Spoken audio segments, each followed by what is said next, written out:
کیا ہے جس کی وجہ سے کچھ قومیں حکومت کرتی ہیں اور کچھ قومیں مغلوب رہتی ہیں؟ بہت سے فیکٹرز ہیں، لیکن آج ہم جس فیکٹر پہ بات کرنے جا رہے ہیں، جس کی وجہ سے ایک کمپیٹیٹو ایڈوانٹیج نیشنز کا ہوتا ہے، وہ ہے ریسرچ۔ دیکھیے، جو قومیں ریسرچ پہ انویسٹ کرتی ہیں تو کیا فائدہ لیتی ہیں؟ جیسے اگر ہم انوویشن کی بات کریں تو کچھ new technologies, products and services جو ہیں وہ ہم اس سے بنا لیتے ہیں ریسرچ کر کے۔ ایجوکیشن ریسرچ کی جب ہم بات کرتے ہیں تو advancement of knowledge, training of skill force ہوتی ہے، جس کی وجہ سے ہمارے جیسے ممالک کے لوگ جب باہر جاتے ہیں، کام کرتے ہیں، تو وہ لیبر ورک کرتے ہیں، بالکل ایک آرڈنری کام کرتے ہیں، فزیکل ایکٹیویٹی والا، تو وہ کوئی اچھا کام ان کو نہیں ملتا، اس کی وجہ یہ ہے کہ وہ ٹرینڈ اور اسکلڈ ورک فورس نہیں ہوتی۔ لیکن جب ہم ایجوکیشن پہ ریسرچ کرتے ہیں تو اس کی وجہ سے جو پاپولیشن ہے وہ اسکلڈ ہو جاتی ہے، ٹرینڈ ہو جاتی ہے، تو ہم اس کا فائدہ لیتے ہیں۔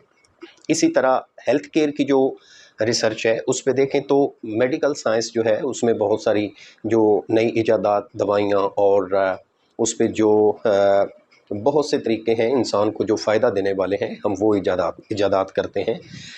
دیکھیں، اکنامک ریسرچ جو ہے اس کی جب ہم بات کرتے ہیں تو ہمارے جیسے ملک کا سب سے بڑا مسئلہ یہی ہے کہ اکنامک ڈیولپمنٹ نہیں ہے۔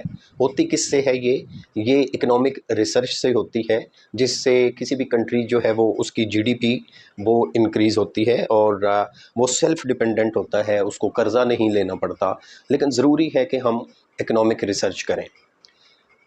اس کے ساتھ جب ہم ڈیفنس کی ریسرچ پہ بات کرتے ہیں تو ملٹری کی جو ریسرچ ہے اس پہ اسٹیبلٹی، سیکیورٹی میں آتی ہے، اور اس کی وجہ سے جو ڈیفنس کیپیبلٹیز بڑھتی ہیں تو وہ قومیں جو اس پہ انویسٹ کرتی ہیں وہ دوسری قوموں پہ غلبہ حاصل کرتی ہیں۔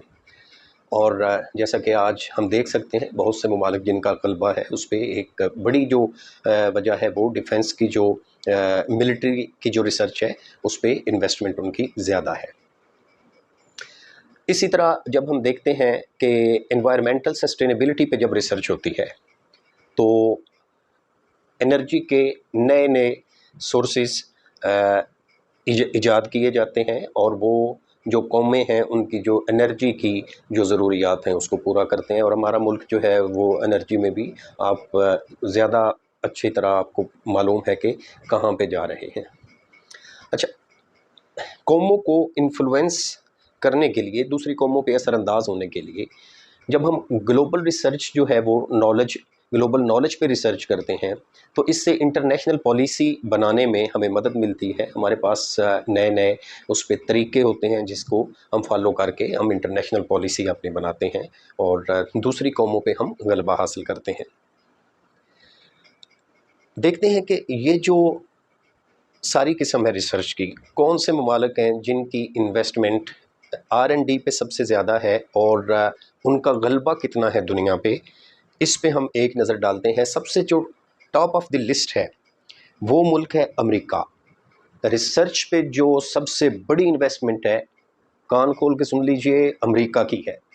دوسرے نمبر پہ چائنا کی ہے۔ چائنا کنسیڈر کیا جاتا ہے سیکنڈ سپر پاور، اور اس کی جو R&D کی انویسٹمنٹ ہے وہ دوسرے نمبر پہ ہے۔ تیسرے نمبر پہ جو ریسرچ اینڈ ڈیولپمنٹ پہ انویسٹ کرتا ہے وہ ہے جاپان۔ اسی طرح جرمنی ہے چوتھے نمبر پہ، ساؤتھ کوریا پانچویں پہ ہے، فرانس چھٹے پہ ہے، انڈیا ساتویں پہ، England, Brazil, Russia, Italy, Canada, Australia, Spain, اور 15ویں نمبر پہ ہے نیدرلینڈ۔ دیکھنا پڑے گا کہ ابھی جو فلسطین کا مسئلہ ہے جس کو سیکیورٹی کونسل اور یونائٹڈ نیشن میں ڈسکس کیا جا رہا ہے، یہی ممالک ہے جو ہمارا مسئلہ، ہم پہ جو ظلم ہو رہا ہے اس پہ ڈیسیجن میکنگ کر رہے ہیں، ہونی چاہیے یا نہیں ہونی چاہیے۔ ان سب ملکوں کو اگر آپ دیکھیں تو اس میں ایک بھی مسلم کنٹری نہیں ہے۔ پاکستان تو بڑی دور کی بات ہے، مسلم دنیا کا کوئی ایک ملک ایسا نہیں ہے جس نے ریسرچ اینڈ ڈیولپمنٹ پہ انویسٹ کی ہو اور وہ دنیا پہ حکومت کی ہو۔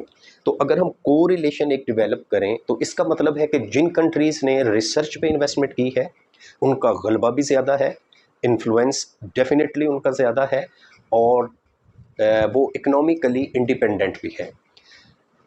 اس کے ساتھ آپ دیکھیے کہ ہمارے جو آباء و اجداد ہیں، اسلاف ہیں، انہوں نے کیا کہا؟ ہم علامہ اقبال کی بات کریں تو وہ کہتے ہیں کہ افراد کے ہاتھوں میں ہے اقوام کی تقدیر، ہر فرد ہے ملت کے مقدر کا ستارہ۔ یہ آج سے کم و بیش 100 سال پہلے، ایگزیکٹ ڈیٹ مجھے یاد نہیں ہے کہ کب یہ انہوں نے شعر کہا، لیکن 100 سال تقریباً ہو چکا ہے اس کو۔ انہوں نے ہمیں یہ رستہ دکھایا کہ افراد کے ہاتھوں میں ہے اقوام کی تقدیر، نیچرل ریسورسز پہ قومیں حکومت نہیں کیا کرتیں۔ آپ افریقہ میں دیکھ لیجئے، نیچرل ریسورسز بے شمار ہیں، لیکن وہاں پہ آپ جب انٹرنیٹ پہ دیکھتے ہیں تو غربت اتنی زیادہ ہے جس کا ہم تصور بھی نہیں کر سکتے۔ اس کی وجہ یہ ہے کہ انہوں نے انٹلیکچول کیپٹل پہ انویسٹ نہیں کیا، نیچرل ریسورسز پہ انحصار کیا ہے۔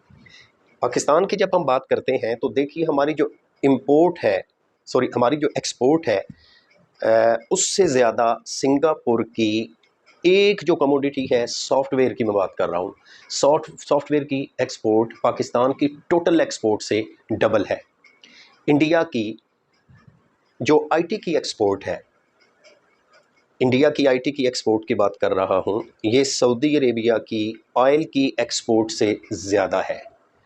تو وہ والی قومیں جو ریسرچ پہ انویسٹ کرتی ہیں وہ غالب ہوتی ہیں، وہ سیلف ڈیپینڈنٹ ہوتی ہیں، وہ دوسروں سے قرضہ نہیں لیا کرتی، وہ جو چاہتی ہیں وہی فیصلے کرتی ہیں۔